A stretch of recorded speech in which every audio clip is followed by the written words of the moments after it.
Welcome to ProjectME, the podcast. I'm your host, Tiffany Carter, the founder of ProjectME, multimillionaire entrepreneur, former TV newscaster, money-making expert, female empowerment speaker, and self-proclaimed office supply addict. My mission is to take the mystery out of making big money.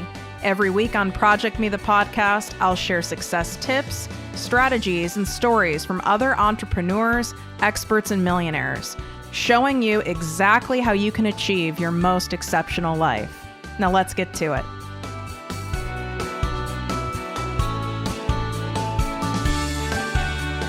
You are listening to ProjectME with Tiffany Carter, the podcast. This episode will inject you with a heaping dose of positivity, and not in a typical way, because you guys know we don't do typical on ProjectME. That's boring and basic AF.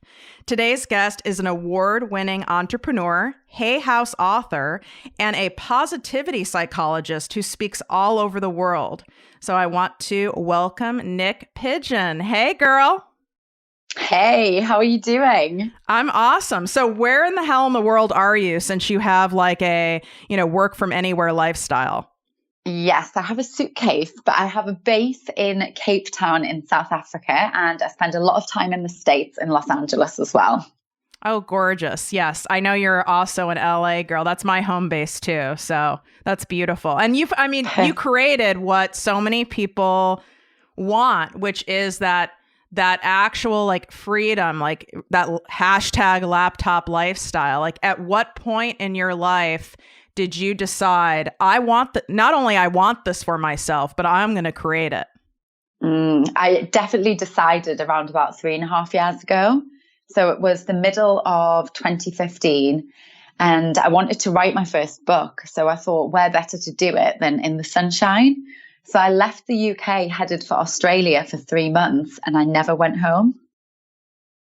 Wow. I read some of your story. I've been following you a long time. Like most of the guests I have on the show are because I've personally, followed, and I feel your story is a great fit. And we do have some similarities. So I also I'm still in recovery for adrenal fatigue because, as you know, it takes a long time. So tell me, like, when you decided 3.5 years ago, like, this is the life I want for myself. I want to create this for myself. But then it sounds like 2 years ago, the shit hit the fan. Is that correct? So it was a little bit before that. So it was around about 2014 when things were really, really challenging. So I kind of got over that big hurdle of personal development in terms of the adrenal fatigue, in terms of the counseling and the deep spiritual work that I was doing on myself. And then that's when I decided to leave the UK. And with that came a whole host of other challenges, as you know, when you run a business. So it hasn't always been easy, but now I can see that all of those struggles and challenges really have made me who I am, and they've helped me to coach from a much deeper place and space as well.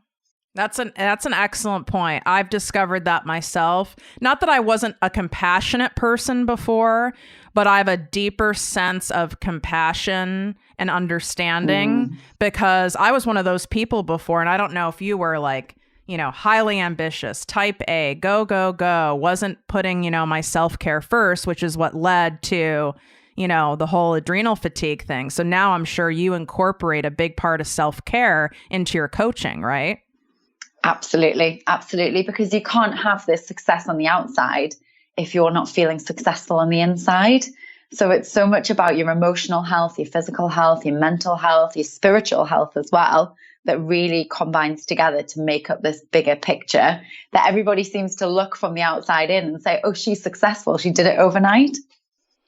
Yes. And I like to talk about this a lot on my show is number one, I've been an entrepreneur for 10 years. So I always say, don't compare your year 1 or year 3 to my 10 years. That's not fair. That's doing yourself such a disservice, right?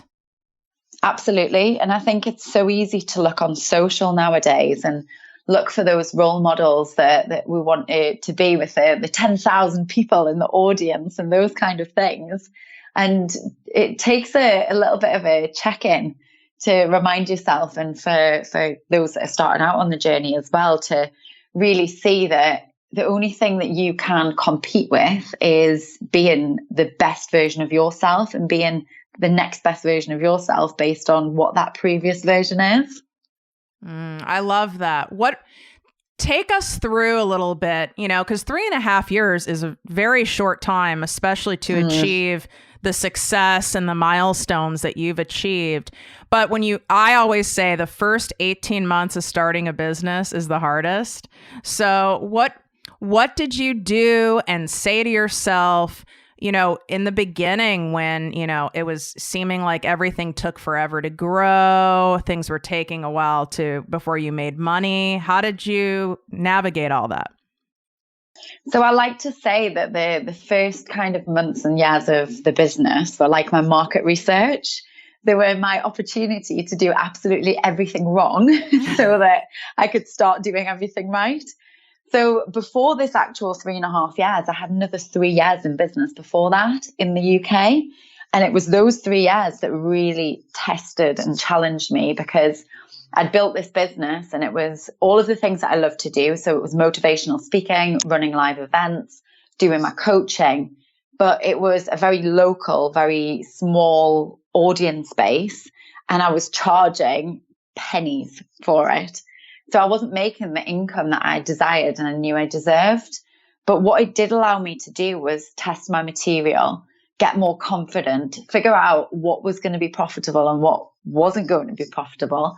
So when I left the UK and I launched this online business, so the location independent coaching business, I could kind of decide and move in the direction of the stuff that really did work. And even at that stage, I still got it wrong. So when I went and I launched over in Australia and New Zealand, I had this group coaching program that I'd invested 6 months, me and my assistant, in building. And it had one person sign up. So I really had to do some soul searching and make a decision if this entrepreneurial journey was for me or not. And of course, I decided that it was. And I looked at how I could actually learn as much as possible from the people that had been there and done it before. And I started working with some really powerful coaches. And that really helped me in getting clear on who I was, what I wanted to do, and how I could show up and serve. Why do you think that first course of yours only had, one person in 6 months, even though you had been an entrepreneur prior, had done a lot of market research, a lot of practice? Why do you think that is? I think I didn't have a bigger picture view. So I had my heart set on doing this group program, but I'd missed out a step in the model that was really essential. So I'd been working with one-on-one clients in the UK, which had been working really well, but I hadn't been working with one-on-one clients in a premium business model. So in terms of cash flow and in terms of your sales and growing your audience, it's always easier to sell one-on-one than it is to sell one-to-many. And I'd sold everything that I owned. I'd moved to the other side of the world, started writing a book, and decided that I was going to launch into this new business model as well.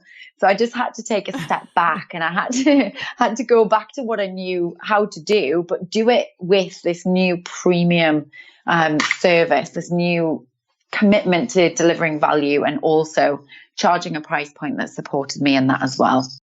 I love that your honesty, number one. Thank you for bringing that up. A lot of people aren't willing to share in detail, something that didn't work, but that's, that's paying it forward. And, the thing is, listen, my first company, which still exists, my parent company that's funding ProjectME, that's not a digital based business. That's not an independent free business. ProjectME is. So when you move into a different business, I don't care if you have a master's degree, it doesn't matter. A different business is a different business. There's a learning curve, right? For sure. And the learning curve was steep. But what was actually good, was I was on the other side of the world and I did have limited funds. So there's like this internal drive that I've always had to create an impact for the world and to have a fantastic career doing something that I loved. But I now had this external pressure as well as that internal driver So those two combined can really propel you forwards and make sure that you get results. I agree with that. I hear often, whether I'm talking to someone one-on-one or people come up to me after I speak, they'll say, well, I don't have the money to get a coach, or I don't have the money to buy so-and-so's program or whatnot. And my answer is always, well, of course you don't. That's why we're talking.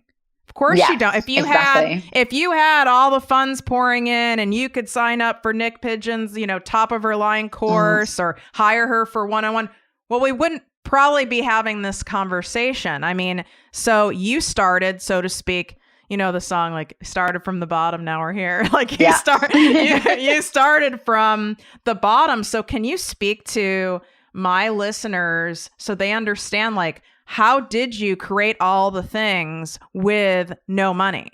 Like, so that they know it's possible. For sure. So the first thing that I did was I actually invested all of the money that I did have into working with a coach and then some. So I actually exhausted all of my savings and I had to borrow $1,100 from a friend. Now, that was how I started off, because I had this knowing inside of me that this path was meant for me. And I was so committed to creating results that I knew that that investment would pay off. So I think when you believe in yourself, then you really put your trust in those steps that you're moving forwards with. So because I'd invested all of that into coaching, I knew that I had to make it work. And these type of businesses, whilst your coaching might be quite expensive, you don't need to go and spend a lot of money on things like websites or things like design. It's actually really easy to start an online business on a shoestring. So as long as you've got someone that you can take guidance and take counsel from, that you can follow their proven strategy, the rest of the stuff can actually be done very inexpensively. Yeah. And it's sweat equity, right? When you don't have the money, you don't have the team. So, it's you at, 7:00 at night or whatever. Oh yeah. 10 o'clock at night. Right. Actually, like, writing the copy and creating the website, even though it's easy, it's time consuming. But Niyc, when people come see you on your website, it's niycpidgeon.com, right? When people come visit you on your website or on your Instagram or any of the places, they're landing on this gorgeous platform that's beautiful graphics, professional photos, wonderful written content. I imagine that's not what you had when you first started exactly. Is that correct? That's completely correct. So one of the misconceptions is that you need a gorgeous, glorious website in order to get your first client. Now, I have clients who've built six-figure businesses without any website at all. So it's what you make it. And I built my first website with my assistant, and we've had 3 different upgrades since then. And at every step of the way, it's been what we can afford at the time and what the resources are that we have at the time, what the design is that we like at the time. So you will go through an evolution as an entrepreneur and within your business. And as you grow, your business will develop and grow as well. And it's actually really beautiful to look back on that, because I now teach things like branding.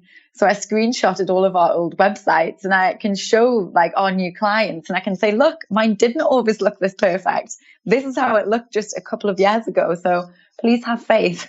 Just trust. Yeah. And I laugh because my 7-figure business, the website is awful. I mean, it's professional looking, but it's like, that's not where I get my clients, because that's not a digital based business anyway. But to your point, even with a digital based business, most of your sales are actually not coming from your website, unless of course you're selling jewelry or, some type of tangible object on your website. But let me understand something in terms of your business model. So when you first started right with one-on-one coaching, is that correct? Yeah, that's right. So when you wanted to then serve more people and create a course, right? So you could reach more people. How did that look like in your business? Are you a very tech savvy person? Was that like an easy thing to figure out, email management and courses and all that stuff? I'm a very resourceful person, shall we say. So I'll always look for the easiest way to do something, whether that is using tech or whether it's finding a workaround for myself. I've always made things like that simple. So I invested a lot of time in learning how to do things like Facebook funnels, which has supported me because now I know how to do every different area of the business, even though I have 2 marketing teams that work within the business right now.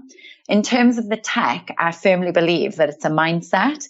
And if you approach the tech as an extension of you and your message and an opportunity for you to connect with those awesome ideal clients that you want to go on and support, then it's very different to telling yourself all of the time that it's hard and it's clunky and it's not going to work. So for me, I think my approach has really supported the results that I see in that. And whilst I say that, it was still a scary time when I leveraged the business from one-on-one to group, because with that comes the questioning. Am I going to be able to get the same results for my clients when I'm working with them in a group?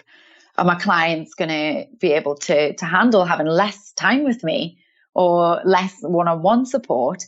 And what's actually happened is they get even better results than ever before. And the group programs we run now are the most valuable of all, because there's all sorts of other different things and opportunities that with that scale and leverage in the business, it's freed up my time to actually work on creating even more value for them. That makes sense. Do you have, I know a lot of people, I don't know the right word here, but a lot of people when they're working, whether they're doing, a group coaching format or they're doing one-on-one, a lot of times people come to them and they're in a pretty desperate mindset, they didn't do per se what you did and you got a coach from the beginning, right? Even though you financially were strapped, you got it from the beginning. A lot of people end up with a coach like yourself or someone else when they've already tried to do all the things and everything on their own and it wasn't working. And they're kind of looking at you as, like I call it, the white horse. Like they're looking at you to fix everything and all of a sudden the floodgates of money come on. How do you manage those expectations with clients?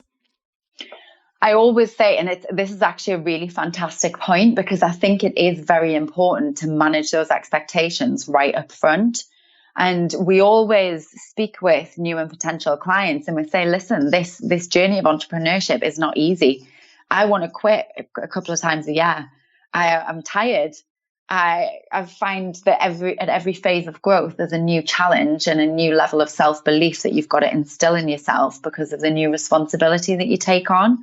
So I say this up front to my clients and I say, listen, you need to have a certain type of attitude to be able to show up and do this. And I want to know from you, are you all in? Do you feel like you're ready to commit to something like this? Because it might not be for you right now. So it's almost like playing devil's advocate and just making sure that that person is prepared. Because the worst thing is to go in kind of with your blinkers on and be blindsided by something that you weren't expecting. So we always pre-frame that it will be challenging along the way, but also that the result and the fulfillment and the time with your family that you get is going to be way worth it as well. That's true. Like with your latest free course that you're offering, the $35,000, $35K in 35 days. Now, when I read a title like that, and it could be my own mindset issue here. So, you're a psychologist, so you can counsel me.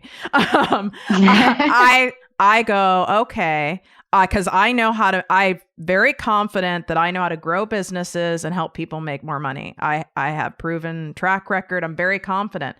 But to put a number of days to it would make me nervous because I can't control someone's energy, someone's attitude, someone's anything. And so what if I put that out there, they don't make anything in 35 days, and now they slam me all over social media? It's interesting because that training, when we were developing it with our marketing team, I said, why don't we do a training about how to make $100,000 in a month or how to make 60K in a day? And they said to me, Nick, like, you've got to think about where your audience are, and they're just not there yet. So it seems so far removed from the struggles that they're dealing with. So let's go with what you did at the very start of your journey. So in the first month and the first 35 days of me setting up that online business and relaunching it, I generated $35,000 in cash. And then from there, $100,000 in 100 days. So that particular training is telling my story of how I did it. So it's teaching a 3-step system that people can go and implement. And no situation's exactly the same. I could take something from someone else and try it and it wouldn't work. The important thing is when you are implementing someone else's strategy or framework or methodology, to bring your own self into it as well and not try and be anybody else. I know that when I started out, I was looking at other people's copy and I was looking at other people's success and thinking, how can I do that as well? How can I do the same thing? And what you should be thinking about is, how can I take that thing that's worked and put my own style and flair onto it and speak in my own authentic message and really stand true in my own power and brilliance for who I am and how I'm here to serve on this earth. And that is something that I know will stand everyone that's listening in good stead when they implement that. So I'm sure you have, I mean, not all of us get all positive comments, newsflash, but I'm sure you have received feedback from people like, I don't know what I did wrong. I implemented, I did this course of yours, that course of yours, and, I'm still barely making any money. How do you respond to people like that?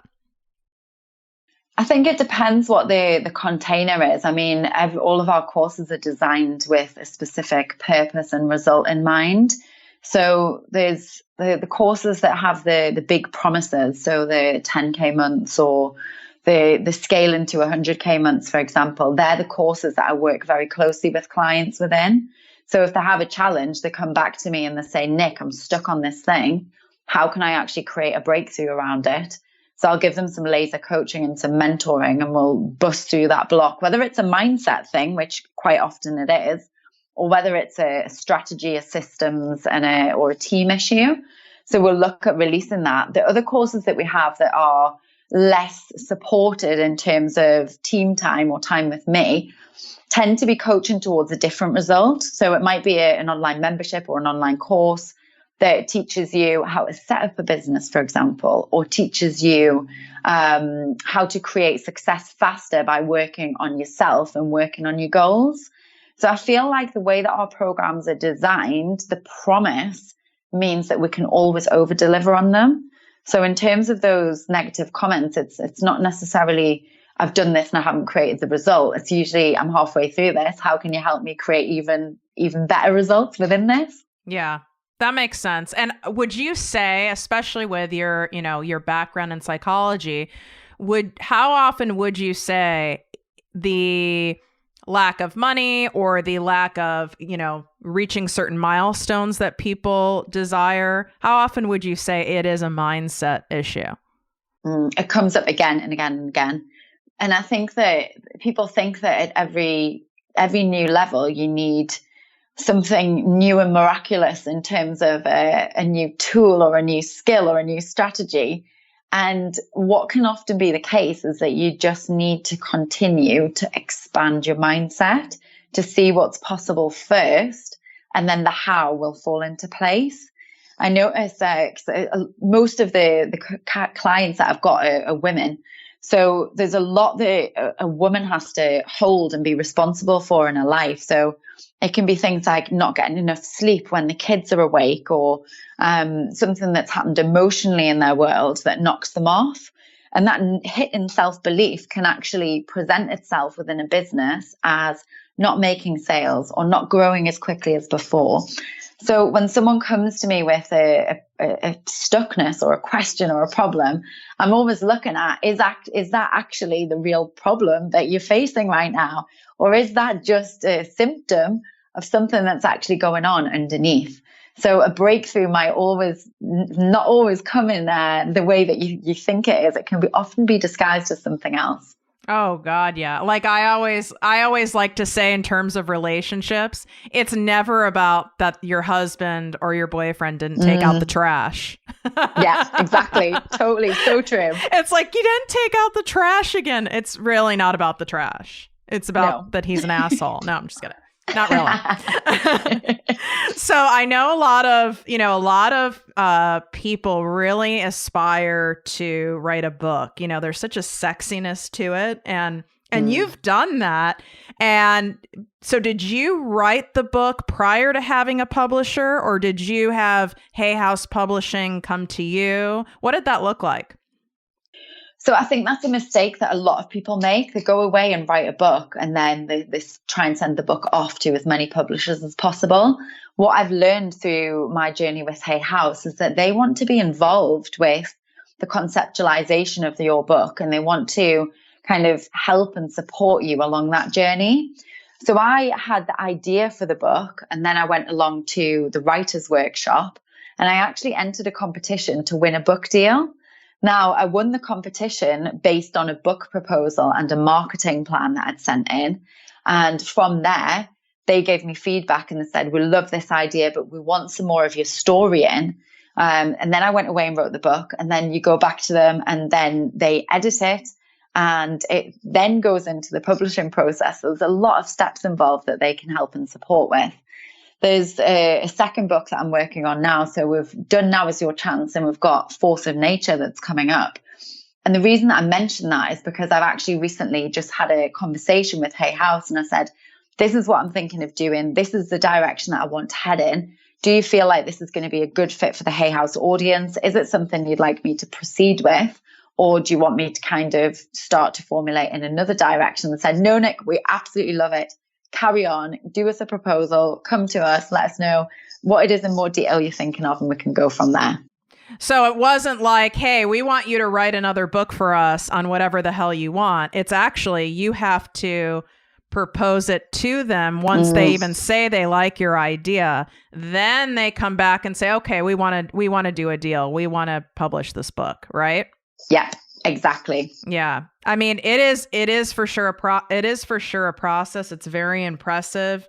The book that she has out now, you guys, is Now's Your Chance. And I'll make sure that the link to the book is in show notes. That also has a number of days attached to it too, doesn't it? It does. It's a 30-day guide. So you can do one thing a day and it's super easy. It's not like these epic, huge chapters. They're super short, couple of pages, 15 minutes, and you can go and do something really practical to help yourself feel good every day. I love like practical, straightforward tips where there's just, because you can just like get lost in people's, jargon, and they go on and on and on. It's like, we're fast moving people. We want to improve our lives quickly. Like, just tell me what to do and I'll do it. Oh yeah, absolutely. So when you go to launch, let's say a course, a program, a mastermind, a retreat, one of your many things, I believe something that you teach is that you actually put it out there first to your audience before you fully create the thing. Is that correct? Yeah, that is correct. Yes. And there's a reason for that, because you don't know what your market are going to receive. I've spent time in the past developing free audio series, video series, and then launching them, and nobody signing up for them. So why not let your audience decide and let them respond to the stuff that you're sharing, so that you know that it's a dead cert, that it's going to be successful. So I've done a lot of pre-launches on courses, for example. Same with the book, you do a pre-launch as well. Just to determine that there is a market there. And then when you've got a bundle of people that are ready and willing and want to get started, you can kind of go away and you can create the rest of the course, or you can start creating the course. Are you taking people's money, or so to speak, a deposit to prove their interest?